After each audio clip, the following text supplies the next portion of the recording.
കഥ പറയുന്ന സമയത്ത് ആദ്യം ചെയ്യേണ്ട കാര്യമാണ് അതിനൊരു ഡേറ്റ് ഉണ്ടാകണം, ഒരു പ്ലേസ് ഉണ്ടാകണം.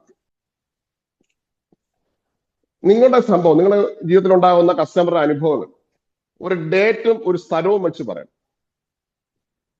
എന്തിനാണെന്ന് ചോദിച്ചു കഴിഞ്ഞാൽ നമ്മൾ കഥ സ്റ്റാർട്ട് ചെയ്യുന്ന സമയത്ത് പ്ലെയിൻ ആയിട്ട് നമ്മൾ സ്റ്റാർട്ട് ചെയ്യും. അത് ഞാനിങ്ങനെ 2015 2016, അപ്പൊ നിങ്ങളുടെ ഭാവന നേരെ 2016 പോകും. പിന്നെ ഒരു സ്ഥലം പറയുന്ന സമയത്ത് നിങ്ങളുടെ ബ്രെയിൻ നേരെ ആ സ്ഥലത്തേക്ക് പോകും. തിരുവനന്തപുരം, ഞാൻ തിരുവനന്തപുരം എന്ന് പറഞ്ഞാൽ നിങ്ങളുടെ മനസ്സിൽ തിരുവനന്തപുരം എത്തിക്കഴിഞ്ഞു.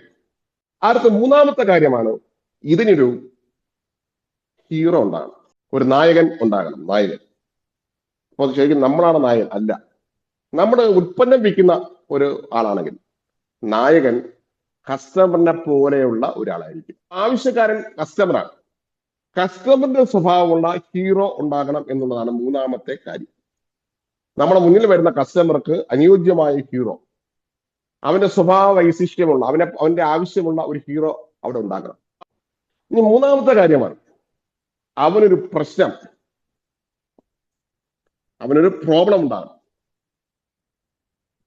അവൻ ആ പ്രശ്നം കൊണ്ട് തലവേദന എടുത്തിരിക്കുന്ന ഒരാളായിരിക്കും.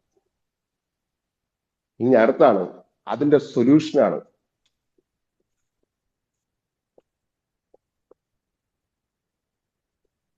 അതിന്റെ സൊല്യൂഷൻ നിങ്ങളുടെ പ്രൊഡക്റ്റ് ആയിരിക്കും.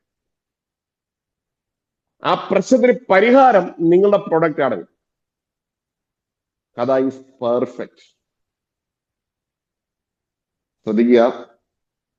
എന്നിട്ട് അത് ഉപയോഗിച്ചുകൊണ്ട് അതിന് പരിഹാരം കണ്ടെത്തി കഴിഞ്ഞാൽ ദ എൻഡ്.